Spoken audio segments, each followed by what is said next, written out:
Okay, first movie review of 2022. And it's a movie I was not originally planning on seeing, because I didn't grow up with the Scream movies. I haven't seen any of them. But my new friend, he's a big fan, so we went to go see this new one. I did educate myself on the Scream movies. I watched the dead meat kill counts, so I understood the general gist of the Scream movies before I saw this one. And I gotta say, I think it's pretty cool. I would definitely like to watch them someday. Another cool thing is when my friend and I went to go see this movie last night, he dressed up in full ghost face. He had the mask, the robe, it was really cool. Man, that mask used to scare the living shit out of me as a kid. Alright, let's talk about this new movie, huh?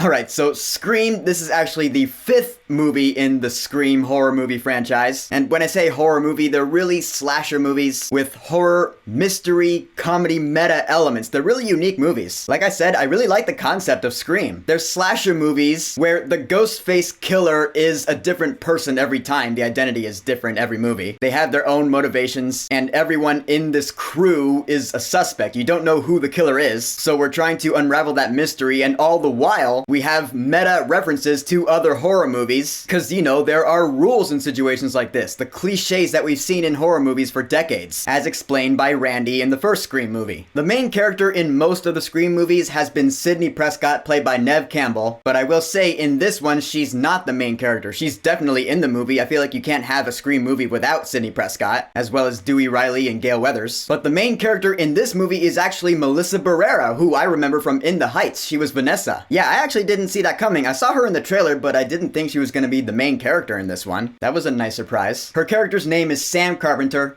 Nice Easter egg there. And of course we have our new crew of teens in the fictional town of Woodsboro, and Ghostface is back and killing more people in bloody, gory manner. And now we have the first Scream movie to not be directed by Wes Craven, since, you know, he's no longer with us. Now, obviously I am new to the Scream franchise, but coming from a newbie's perspective, I really enjoyed this movie, surprisingly so. I mean, this is a horror movie that's coming out in January. Movies in that category tend to have a bad rap. So when I heard some good reviews about this one, I was like, maybe this movie could be good. And I walked out of it going, that was a lot of fun. Alright, like I said, Melissa Barrera is the main character in this movie, and that, again, was really surprising. She's a really good actress, and the fact that she's in this movie shows that she has range. To go from an emotional Lin-Manuel Miranda musical to a slasher horror movie, I'm seeing a bright future for Melissa Barrera, because she was really good in this movie. I actually did end up really caring about this character, because she has stakes in this story. She has people she cares about, she does not want them to die. And among this crew of teens, you know, there's some that you don't care about. There was one that I actually wanted to die because I don't like the actor who played this character, but that was just a personal thing with me. I don't like Dylan Minnette. But there's one character, Mindy, I actually really liked her, because she's pretty much the Randy of this movie. She's the expert on horror movies, you know, she's the one who explains the rules, and she had attitude. I liked her. I thought she was funny. Like, I feel like she's the one I would probably hang out with if I were in high school with her. Maybe. I don't know. And of course, like I said earlier, you do have the legacy characters coming back. Neve Campbell as Sidney Prescott. Courtney Cox, Monica Geller as Gale Weathers. Man, I'm pretty sure this is the first time I've seen her on the silver screen. I'm just saying that because I'm a huge Friends fan. And also David Arquette as Dewey Riley. And I'll say of the legacy characters, he's the one who stands out the most. I thought he was pretty good. I mean, there are scenes between him and Gale where I was like,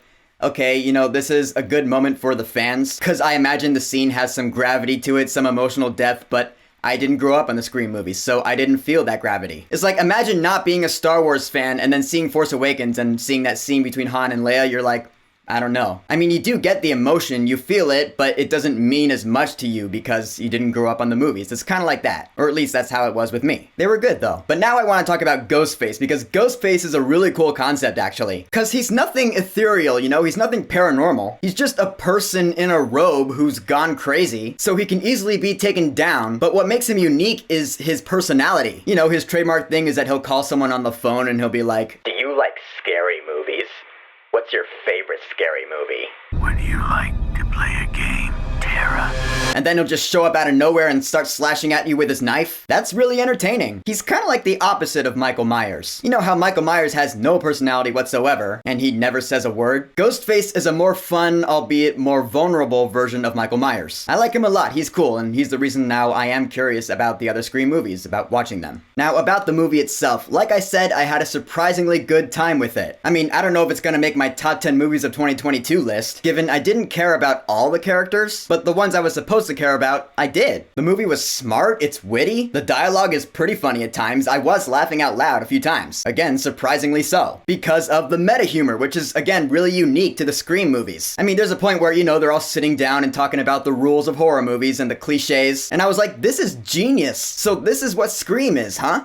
I love it. It makes fun of itself. It makes fun of the horror movie cliches, the tropes that they've been doing for decades. At a point, someone was like, what is this, a fucking fan fiction? I laughed my ass off at that. That was probably the funniest line in the movie. It was hilarious. And then there is the mystery element. We're trying to figure out who is Ghostface this time around. Who is the killer? As Randy said in the original Scream, everyone's a suspect. We don't know who it is, and the movie got me. I'll give it that. Of course, I'm not going to spoil the end. Absolutely not. But I was surprised. I gotta be honest. Then again, it's probably because I'm a noob. So there is that. One minor gripe I have about this movie, it's gonna seem petty, but the kills aren't really that elaborate. I mean, you would expect in a horror movie like this, like a slasher movie, the kills would be really bloody and creative. Like the one in Scream 2, I think it was, where the guy got impaled through his face in a car windshield. Oh my god. I saw that in the kill count. I was like, holy shit. That was brutal. In my opinion, none of the kills in this movie were as grand as that. I mean, the movie does get bloody and gory, oh yeah, for sure. It's a rated R slasher movie. But the kills themselves, they were just really simple, and sometimes they just cut away, like Ghostface shows up behind someone, and we don't actually see the kill, it just cuts to the next scene. I was like, aw man, that was kind of a bummer. But that doesn't really have anything to do with the main story, which is what matters most. It's a nitpick, but I thought it was worth mentioning. As for the musical score in this movie, it was done by Brian Tyler, not Marco Beltrami, who scored all the other Scream movies, but I thought Brian Tyler's score was pretty good. I'm not gonna go out of my way to get it, but it did work in the movie. It was pretty much your average, horror, cliche, slasher movie music. What can I say? If it ain't broke, don't fix it. It worked. So in the end, I had a surprisingly good time with Scream 5. I liked and cared about most of the characters. Ghostface has a wicked personality. The mystery element and the meta humor, it stands out to me as a really unique quality of a horror movie. I mean, like I said about Halloween, these slasher movies aren't necessarily really scary. I mean, scary is a subjective term. Like when I got home from the movie, I wasn't awake all night going, oh my god, I hope Ghostface isn't in my closet. That's how I behave after watching The Conjuring, but not a slasher movie. But it's still very entertaining. Again, it's all about what you look for in movies like this. I definitely wouldn't mind watching this movie again. I don't know if I'm gonna go out of my way to go see it again, but if someone were to invite me, I wouldn't be opposed. For Scream 5, I will say, go see this movie while it's in theaters.